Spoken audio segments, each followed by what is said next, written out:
Bismillahirrahmanirrahim. Assalamualaikum warahmatullahi wabarakatuh. Saya Libya Ningrum Kuntitani Pinatas Tambuk F1C118034 akan mempresentasikan PPT saya mengenai kapang Aspergillus oryzae pada produk kecap kedelai.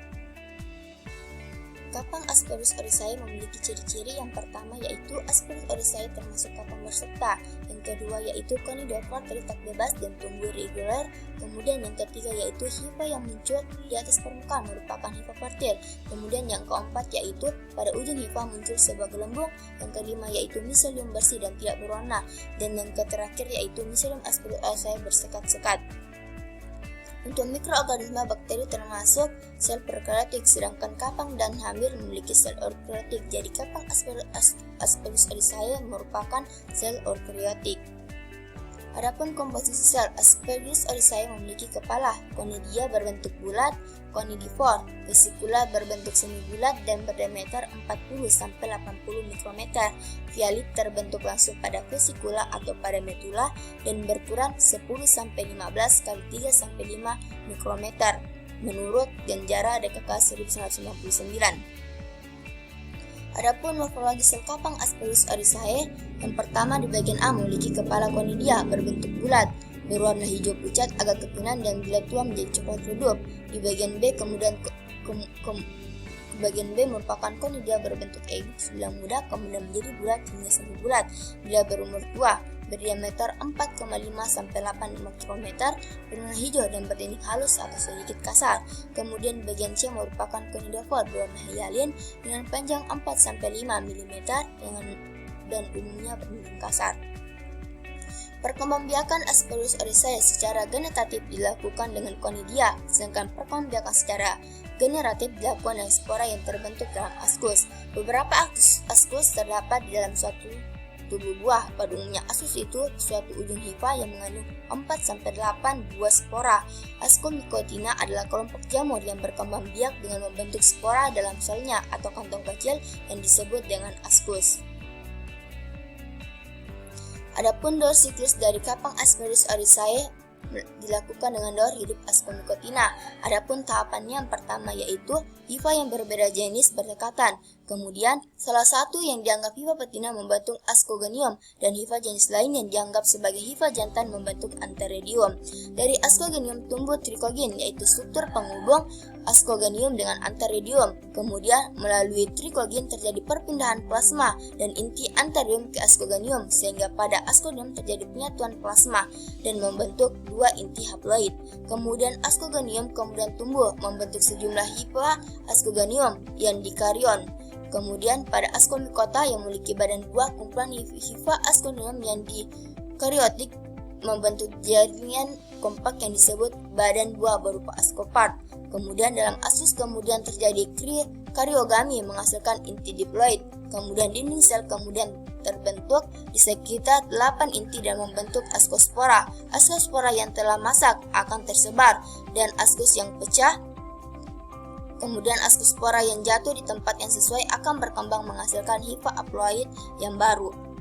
Adapun habitat pertumbuhan kapang Aspergillus oryzae yaitu Aspergillus oryzae biasa ditemukan di Cina dan Jepang, di mana di negara tersebut biasanya digunakan untuk fermentasi makanan. Selain itu, Aspergillus oryzae kadang-kadang di tanah atau dalam tanaman yang membusuk, menurut Barbesgard 1992.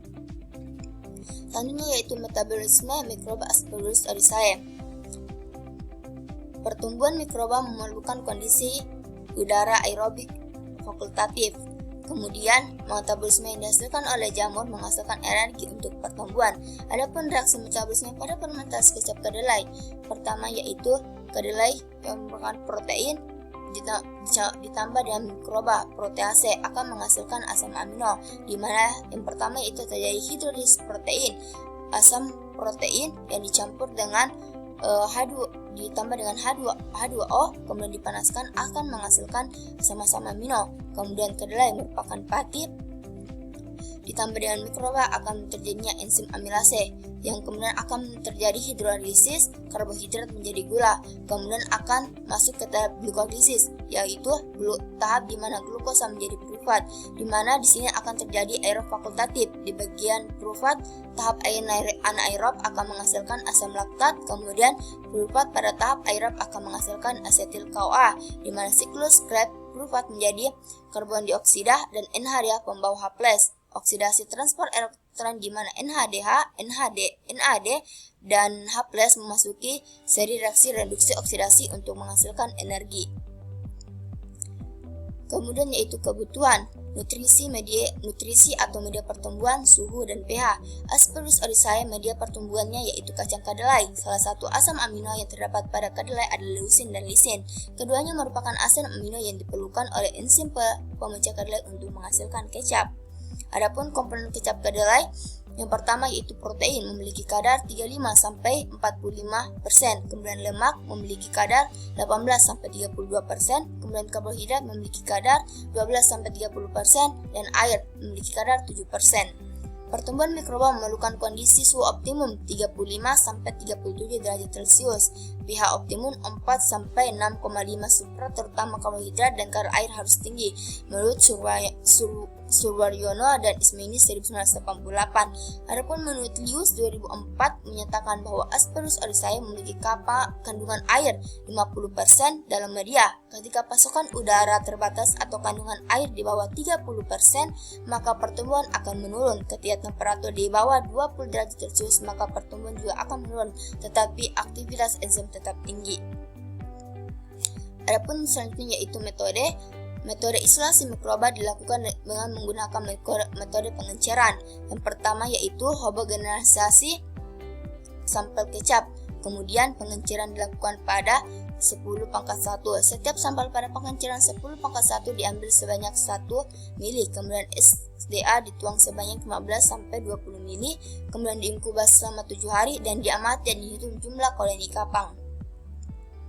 Perbanyakan mikroba Aspergillus oryzae. Jumlah kapang dipengaruhi oleh media tumbuh yaitu kedelai. Kadar gula yang tinggi berpengaruh erat dengan tingginya koloni kapang yang terdapat pada kecap. Peningkatan jumlah kapang signifikan karena kapang mempunyai kemampuan hidup pada konsentrasi dan kadar gula yang tinggi. Semakin banyak kandungan gula dalam kecap, maka semakin tinggi pula kandungan kapang dalamnya. Konsentrasi gula yang tinggi dalam kecap sedikit demi sedikit dihidrolisis oleh kapang untuk pertumbuhan. Gula berkurang sementara jumlah kapang terus meningkat menurut Hedritomo 2015. Kemudian selanjutnya yaitu pengamatan aktivitas mikroba Aspergillus oryzae, di mana pertumbuhan mikroba akan terhambat jika suplai oksigen kurang. Jika oksigen berlebih, maka pertumbuhan miselia akan cepat dan terjadi penguraian senyawa kompleks dengan cepat yang akan menghasilkan suhu yang tinggi yang dapat menyebabkan kematian pada jamur. Jika suplai oksigen kurang, maka akan menghasilkan racun. Sekian presentasi dari saya, lebih dan kurangnya mohon dimaafkan. Assalamualaikum warahmatullahi wabarakatuh.